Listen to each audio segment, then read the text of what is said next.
Hola, muy buenas tardes a todos. Bienvenidos a la crónica de cierre de la sesión de hoy, día 8 de junio del 2026. Y este vídeo lo comenzamos a grabar a las 1:20 p.m. hora colombiana. Y bueno, antes de comenzar y tocar cositas interesantes, realmente pues estamos viendo un poco del rebote en los mercados financieros. Ya comentaremos las causas por el cual pues actualmente los índices están tirando un poco al alza en lo que vamos de la sesión. El Nasdaq sube un 2,68, es el que más tira, y el S&P 500 sube un 0,94. Mientras tanto, el oro se mantiene con una ligera ganancia de un 0,34 y el petróleo está a $93,53 hasta 1,30%. ¿Ven?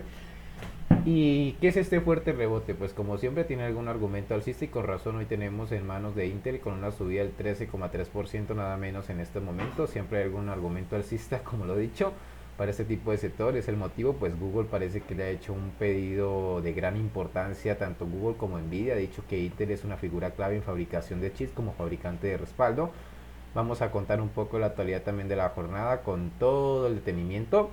Así que pues con un rebote de un 2% y algo en lo que he dicho durante la apertura y pues respirando las bolsas un poco mejor. Un parte pues porque Inter, por otra parte pues porque los analistas están muy relajados a pesar de las caídas del viernes. McElgo, como ya hemos comentado en la crónica de media sesión, ha dicho que esta caída hay que comprarla o hay que comprarla, ¿no? Ha dicho que esta caída tarde o temprano será comprada, que no es lo mismo, ¿no?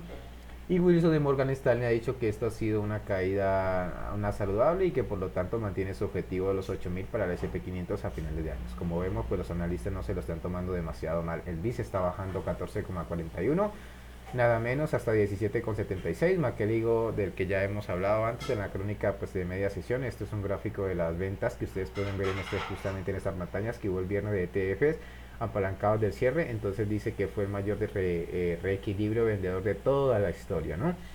Observen las ventas forzadas del cierre en miles de millones de dólares de semiconductores, 23.400 millones de tecnología, 18.400 millones de los 7 magníficos, 4.600 millones. Sin embargo, Russell muy poquita cosa, Dow Jones muy poquita cosa, en fin.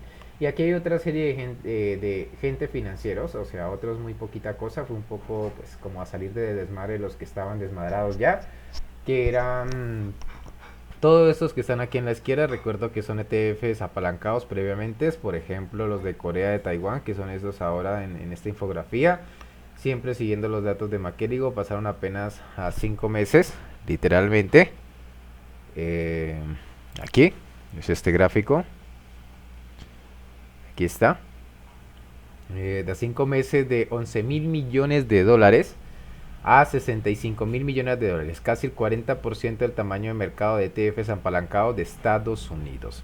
Sigo recordando que hablo de ETFs apalancados según McKelligo. Prácticamente pues todo el mundo apalancado está en el mismo sitio, ¿no? Incluso con este gráfico que vamos a poner aquí, que es en temática de IA y tecnología.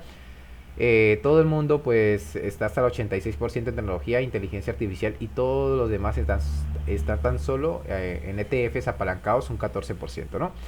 Pero Maquélico cree que no hay fuelle, que el motor sigue rugiendo. Dice literalmente que las grandes tecnologías siguen reinvirtiendo cada vez más. Esta es la proporción récord de su caja a invertir en inteligencia artificial, que es este gráfico que les voy a mostrar acá, que se ve mejor y más clarito.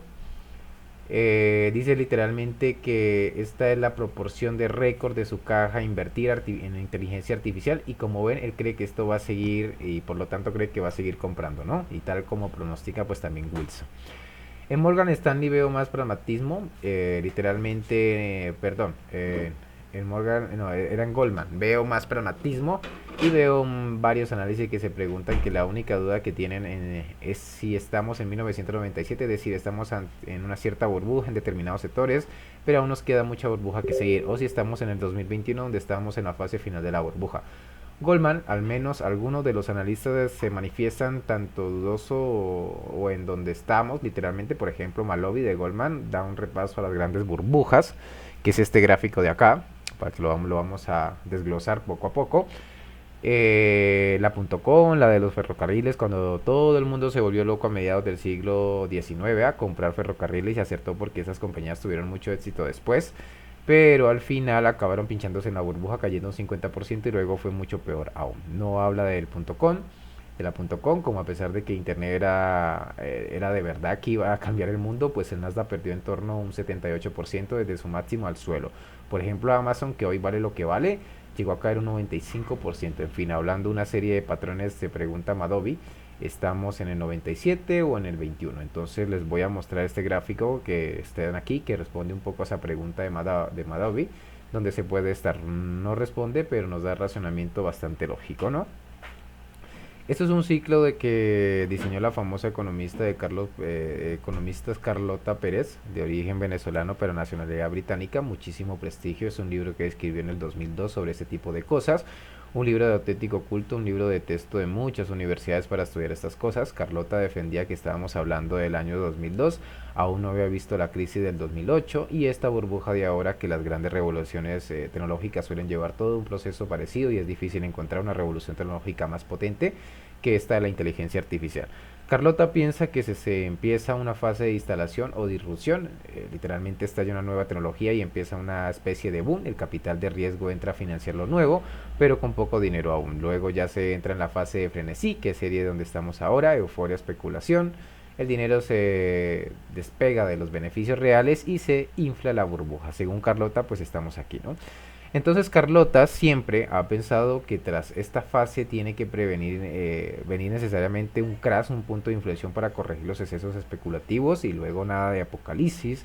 Luego se entra en la fase 3, que es la fase de sinergia, donde tras el crack de la tecnología se adopta de forma masiva y llega a una edad dorada de crecimiento real y sostenido, ¿no? Hasta que al cabo de varios años se lleva a la fase de madurez, se agotan las ganancias, el mercado se satura y empieza a buscar la siguiente revolución. Pues muy posible vaya a pasar todo esto, no pasa nada porque parezca que algún día esto, meses o porque después vendrá esto, que será una ocasión magnífica, pero no es lo mismo entrar a largo plazo, aquí entra a largo plazo. Estas son las reflexiones pues de Carlota, ¿no? Que están muy de actualidad.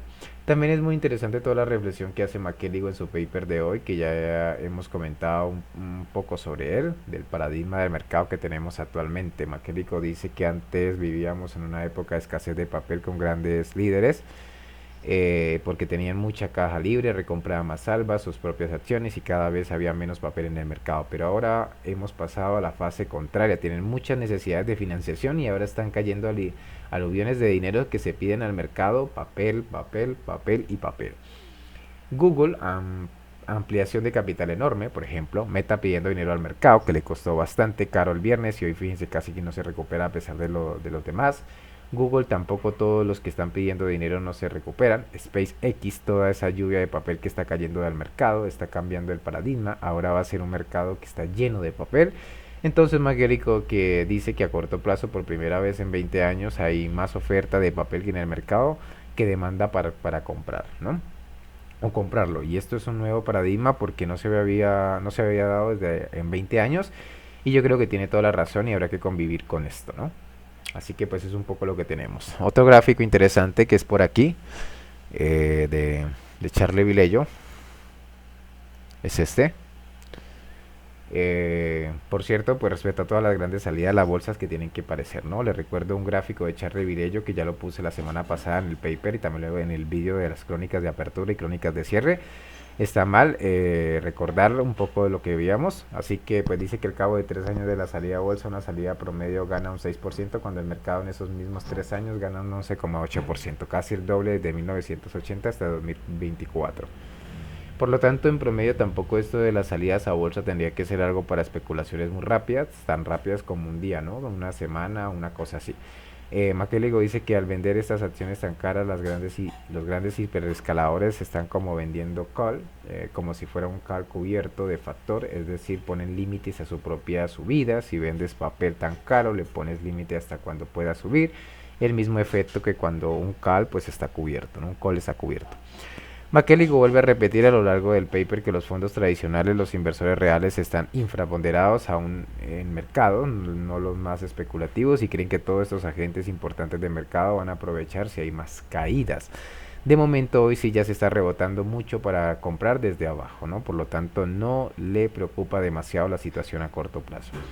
Bien, cambiando totalmente un poco de tema o el tercio, también debemos olvidar que no tenemos que olvidar que esta semana, la semana que viene, mejor dicho, se va a estrenar Wars en la Reserva Federal que tiene en la cabeza varias cosas que podrían pues mover un poco al mercado, ¿no?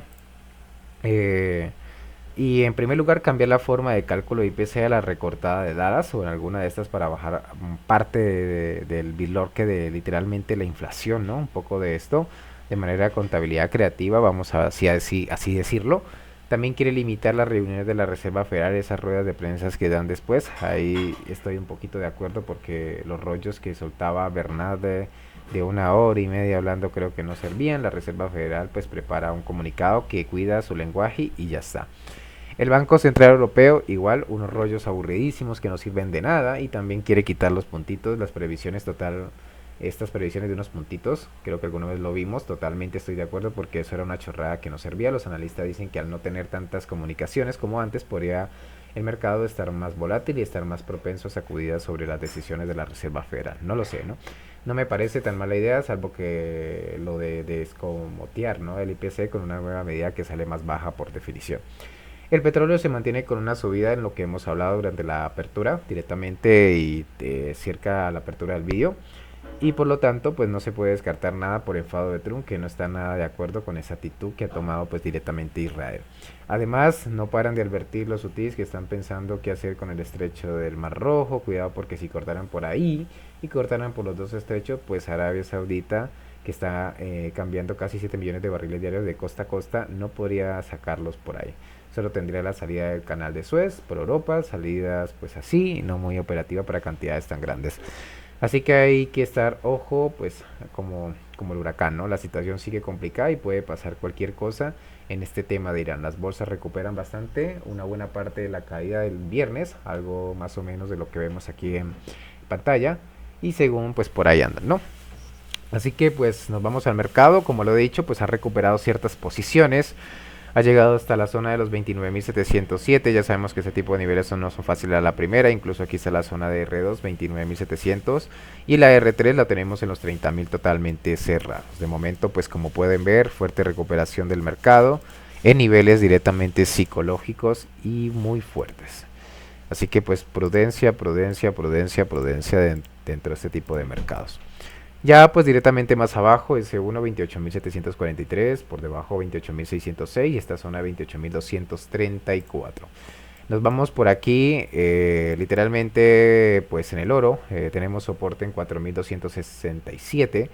De momento ha llegado hacia esta zona, yo daría un poco como de ampliación, ¿no? Esta zonita aquí es clave.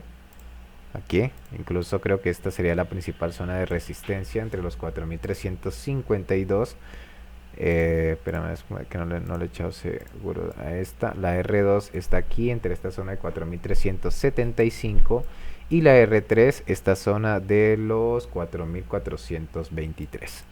Por debajo, pues soporte más abajo 4.239 y ya el S3 en esta zona de 4.122. De momento, pues rebote en lo que va a la sesión de apertura tanto del lunes. Recordar que el día lunes hizo un nuevo el día domingo en la apertura hizo un nuevo mínimo y ya directamente en lo que va de lunes ha recuperado ciertas posiciones. Aún no es mucho.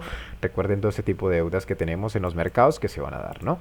Y también, pues, ir hablando de deudas en el Nasdaq, que ya saben que esos tipos de niveles los hemos plasmado durante que se inició la apertura del canal, demostrar el sistema fuerte que tenemos, que el cual es un sistema muy fuerte, exquisito, y realmente saber a dónde va el precio, pues no tiene precio, ¿no? Así que pues nada más, espero que nos vemos durante unas horas en la crónica de apertura del día de mañana. Que esté muy bien, chao.